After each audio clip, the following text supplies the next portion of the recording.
If you're watching this video, you're probably looking for a takedown that you can put into your arsenal.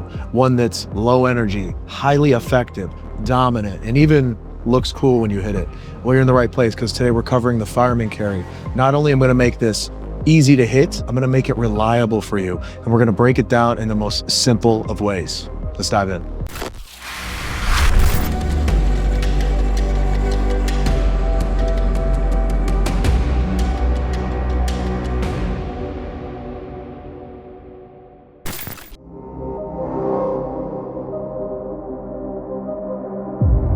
Let's just call it as it is. The Fireman''s looks cool when you hit it just right. And when you hit it just right for your opponents, it feels very smooth. It feels very unavoidable. It feels very unstoppable. So we're going to break this video down into 3 parts: the setup, the entry, and the finish, to make sure you remember exactly what you're doing when you get out of the mats. So first off, we're going to start with the setup. Now, as you can see here, I'm with my training partner. I set up a collar tie, so my dominant hand goes around her neck.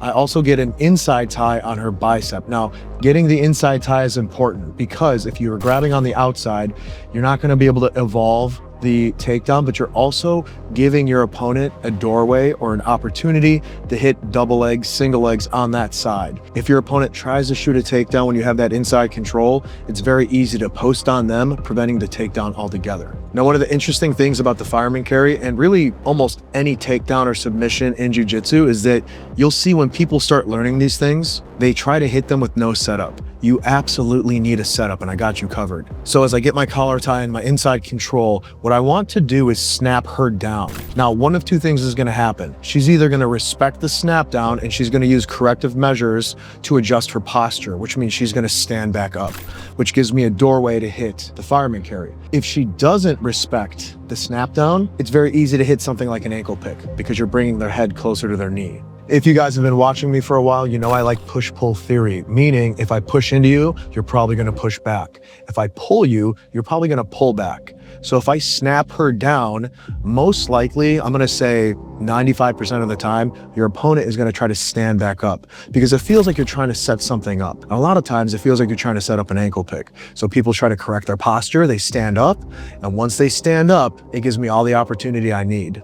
Now, keep in mind, if someone's trying to hit a fireman on me, you know, I'm a brown belt now, training for almost 10 years, probably 10 years at this point. If you don't address my posture and you try to hit a fireman on me, I'm going to block with my forehead. As you can see in this example, all I have to do is drop my level, and I use my head as a post. Now, you can see she's doing it here, where I'm not addressing her posture, I'm not clearing that head, and her forehead stays stuck to my shoulder. This is a preventative post that makes it very difficult to enter into the fireman. So you very much need to set this up to hit it correctly. Next up is the entry, and this is usually the most tricky for everyone. If you can get the entry right, you're home free. You're hitting this thing 10 out of 10 times, but the entry has to be right. So as we check the example, you see that I'm dropping to both my knees. Once I snap her down and she corrects her posture, I want you to pay attention to what my knees are doing. I'm not dropping straight down.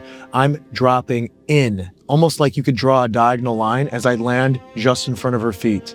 If you're dropping straight down, the leverage will be off, and it'll be nearly impossible to hit this unless they're leaning too far forward, which doesn't happen all that often, especially if you're going against someone with some experience. So you want to adjust the leverage for yourself by dropping in close to their feet. Another thing that's happening is I'm dropping in towards her feet.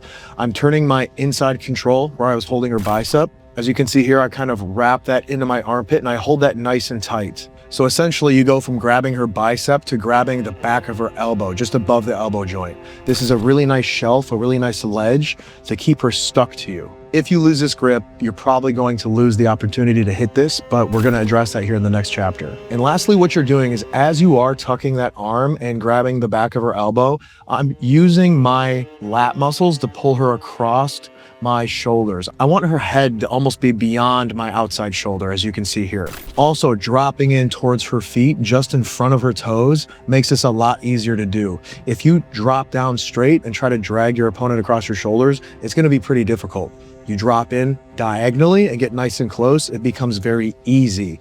And once you're there, the rest is so simple. And last but not least, the finish. And this is obviously the fun part. This is the part where you're competing and the crowd goes, whoa, he just did that. She just did that. And those of you that hit this in sparring and competition, you know exactly what I'm talking about. The big things to remember here for the finish is that you're leaning in the direction that your opponent's head is pointing. And as you're leaning to that side, you're maintaining rigidity of your torso. I don't want your body to collapse, right? You're not a loaf of bread. Think of yourself like a steel rod. You're maintaining rigidity of your torso so they can fall where you need them to fall. Let's check the example real quick without a training partner.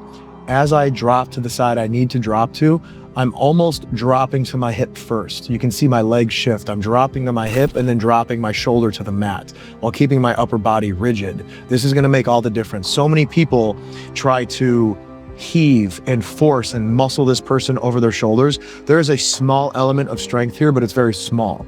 If you're trying to muscle this, you're doing it wrong. If you set it up correctly, it is so smooth and so effortless. So keep that in mind as you progress and rep this out. It's also really important to keep that arm that you tucked, the one that you had the inside control on, nice and tight, because if you lose that, you're gonna lose the takedown. Now, I have a simple yet semi-difficult answer for that. If you're quick enough and you know that you're losing the grip, you can take your hand that you lost the elbow grip and grab the wrist. Now, this is something that takes a lot of practice, but also you can finish the fireman carry once the setup is correct and everything's in place with wrist control. And as you can see in the example, it also still looks great, still a bit flashy, and it's very usable. It's just a little difficult to get to that wrist. I'll be honest with you, it takes reps, but so does everything in jiu-jitsu. So all in one motion as I'm dropping my shins to her feet, I'm tucking that inside control arm into my armpit, elevating with the other hand so that her hips go up while her shoulders go down. I fall to my hip, keep my torso rigid, and drop her flat on her back.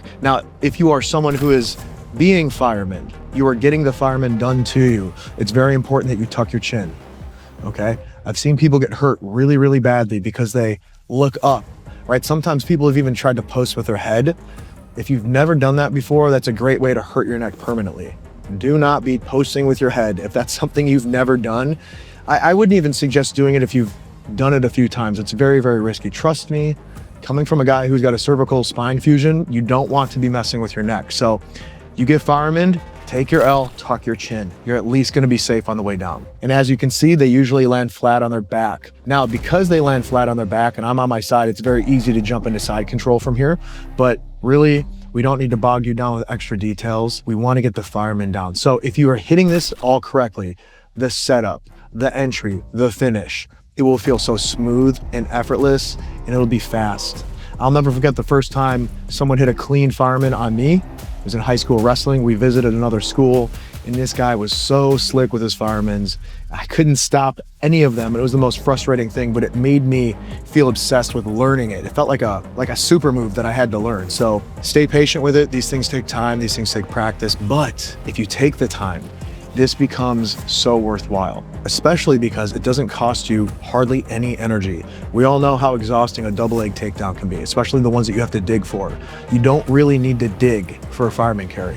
It's a beautiful thing. So if you guys have other tips, maybe some of you wrestlers or some of you longtime jiu-jitsu guys that have been doing firemen's, if you have tips that I didn't cover, drop them in the comments. We're always sharing knowledge here, guys, and I always appreciate that. Also, if you want to see another takedown, maybe you're trying to work something or you're looking for a different move that you want to utilize, drop it in the comments because I'm always looking through the comments, getting ideas for more content. I'm always dropping videos every Monday, so make sure to check back for the new ones coming. With that, you know how we like to end them, sometimes backwards, always forwards. I'll see you in the next one.